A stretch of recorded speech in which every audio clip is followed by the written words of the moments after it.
কলার তো নষ্টই হচ্ছে প্রচুর, পচে পচে যাচ্ছে। টাকাটা তো দিইনি আপনাদেরকে, বলতে পারবে না যে পাটাটাই দিয়ে যায়, এই কথাটা বলতে পারবে না কেউ। না এতদিন তো সমস্যা হচ্ছিল না, এখনই হচ্ছে। হয় না, আর এখন তো গরমটা খুবই পড়ছে, খুবই গরম, এত গরমে মানে বলার নেই। চলো বাবা, মই দেবে আবার। গেলি ওপরে, মইটা দেগা।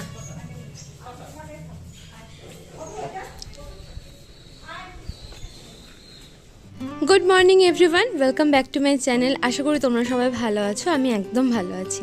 আজকে অনেক দিন পরে একটা বড় ভ্লগ দিচ্ছি, তার জন্য প্রথমেই তোমাদের কাছে ক্ষমা চেয়ে নিচ্ছি, কারণ এই কদিন আমি মানে ডিসকন্টিনিউ হয়ে গেছিলো, আমি পারিনি দিতে, বিভিন্ন কারণের জন্য পারিনি। তো যাই হোক, সে সমস্ত কথা এখন থাক। তো সকালবেলায় উঠেই ভাইকে কাজে লাগিয়ে দিয়েছি। ভাই এসছে দুদিনকার জন্য, মানে ভাইয়ের এখানে একটা বন্ধুর বাড়িতে একটু নেমন্তন্ন আছে বলে ভাই এসছে। আর ভাই আসা দেখি ভাইকে কাজে লাগিয়ে দিয়েছি সকাল সকাল। আজকে যদিও তুলনামূলক ঘুম থেকেও তাড়াতাড়ি উঠেছে, যার জন্যই ওকে হাতে পেয়েছি, নইলে তো ওকে পাওয়া চারটিখানি কথা না। প্রথমেই বললাম যে ফুলটা তুলে নে, আসলে তুলে নে বলিনি, কারণ আমি তুলছিলাম, তো বললো যে তুই ছেড়ে দে, আমি তুলে নিচ্ছি। তো এখানে ফুল তুলছে ও। তো চলো ব্লগটা কন্টিনিউ করি, সঙ্গে থাকো, দেখতে থাকো।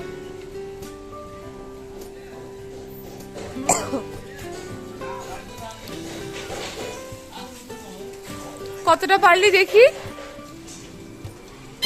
তোলারও। আজকে সকাল থেকে ওকে প্রচুর কাজ করাচ্ছি। এখন বললাম যে আমাকে আর আমার আর ওর জলখাবারটা পেরে নে। মা করেছে চাউমিন, বাহ। হ্যাঁ তুমি খাবা? তুমি যে খেয়েছো। আসলে তোকে কাজ করতে দেখে না তো, ও অবাক হয়ে গেছে, এটা কি করে সম্ভব। হাও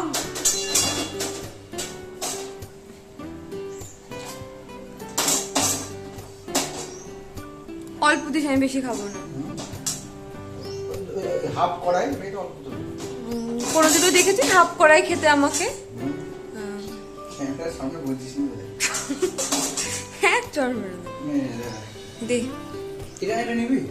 অল্প দে আমাকে, এত এখান থেকে কমা, আমি এত খেতে পারবো না, কমিয়ে দে, এখান থেকে কমা। আমি বেশি খাই না, একবার কিন্তু খাই। বলছি যে সস নিবি নাকি? এখানেই ছিল।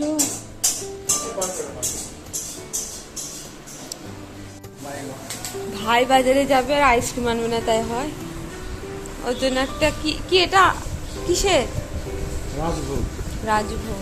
আর আমার জন্য একটা কোন নিয়ে এসেছে। কোন নয়, ট্রিকোন।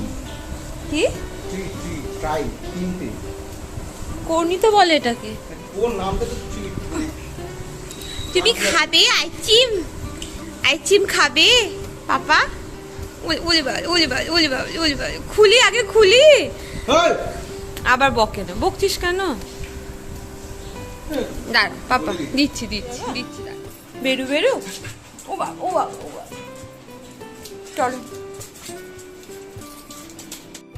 রিসেন্টলি একটা খুব বাজে অভ্যাস হয়ে গেছে, সেটা হচ্ছে মোগোকে নিয়ে ঘুরতে বেরোনো।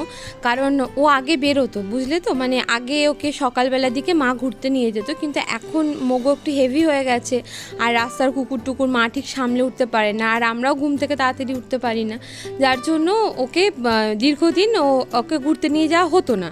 কিন্তু কদিন থেকে বাবা সকালবেলায় ঘুরতে নিয়ে যায়, আর সেই অভ্যাসটা ওর আবার হয়ে গেছে, যার জন্য ওই বাবা তো সকালবেলা আজকে কাজে বেরিয়ে গেছে, মানে একটু কাজে বেরিয়েছে আর কি, ওই জন্য আমাকেই নিয়ে বেরোতে হলো। তোকে ঘুরিয়ে টুরিয়ে নিয়ে এলাম। আর একটা জিনিস তোমাদের সঙ্গে শেয়ার করি, আমার মায়ের অভ্যেসটা, মানে আমরা ঘুরতে ফিরতে একটু চানাচুর খাই, একটু বিস্কুট খাই, বা কিছু খেলাম স্পাইসি কিছু। আমার মা এই কাঁঠালের টাইমে মানে কাঁঠাল খায় ঘুরে ফিরে, এত ভালোবাসে মা কাঁঠাল খেতে। দেখেছো তো, বাড়িতে মোটামুটি এখনও পর্যন্ত 2.5 খান কাঁঠাল আছে। আমরা কিন্তু কেউ খাই না কাঁঠাল, আমি তো সহ্যই করতে পারি না, বাবাও খায় না, জাস্ট মা এত ভালোবাসে। তাও আজকাল বেশি খেতে দেওয়া হয় না, কারণ সুগারটা মায়ের আছে, যার জন্য একটু ভয়ে ভয়েই থাকি। এটাই তোমাদেরকে শেয়ার করলাম যে মা ঘুরে ফিরে কি খায়। আজকে দুপুরের খাবারটা ভাইয়ের পাত দিয়ে দেখাচ্ছি, কারণ আমার এত খিদে পেয়ে গেছিলো না, আমি আগেই খেতে বসে গেছি। আমার মোটামুটি অর্ধেক খাওয়া হয়ে গেছে। তো ভাই স্নান টান করে আস্তে আস্তে আমার মোটামুটি খাওয়া মানে প্রায় কমপ্লিট বলতে পারো।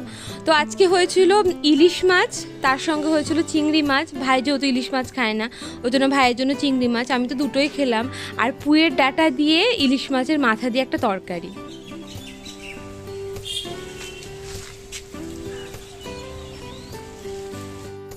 বেশ কিছুদিন থেকে আমার আর বৌদির একটা ভালো অভ্যেস হয়েছে, সেটা হচ্ছে বিকেলবেলা একটু হাঁটতে যাওয়া। জানি না এটা কতদিন আমরা ঠিকঠাক রাখতে পারবো, তবে বিকেলবেলায় হাঁটতে ভীষণ ভালো লাগে। আর আজকের আকাশটা তো অসাধারণ ছিল, ঠিক একদম শরতের আকাশের মতো। আর এইখানটা করে হালকা একটু রামধনুরও দেখা পেয়েছি। জানি না তোমরা বুঝতে পারছো কি না, ভালো করে দেখলে কিন্তু বুঝতে পারা যাবে। সকালবেলায় এই হরেক মাল বিক্রি, সকালবেলায় না, একটু ভুল বলে ফেললাম, রাত্রের দিকে হরেক মালের একটা কাকু, মানে আমাদের চেনা, ছোটো থেকে দেখেছে, তো সে বিক্রি করছিল। তো সেখানেই দাঁড়িয়ে কিছু জিনিসপত্র নিয়ে নিলাম। তো আজকের ব্লগটা এই পর্যন্তই রাখলাম। তোমাদের কেমন লাগলো অবশ্যই কমেন্ট করে জানিও। আর যদি ভালো লাগে তাহলে অবশ্যই আমার চ্যানেলটাকে সাবস্ক্রাইব করে দিও, লাইক করে দিও, শেয়ার করে দিও। দেখা হবে নতুন একটা ফ্রেশ ব্লগের সঙ্গে। ততক্ষণের জন্য টাটা, ভালো থেকো সবাই।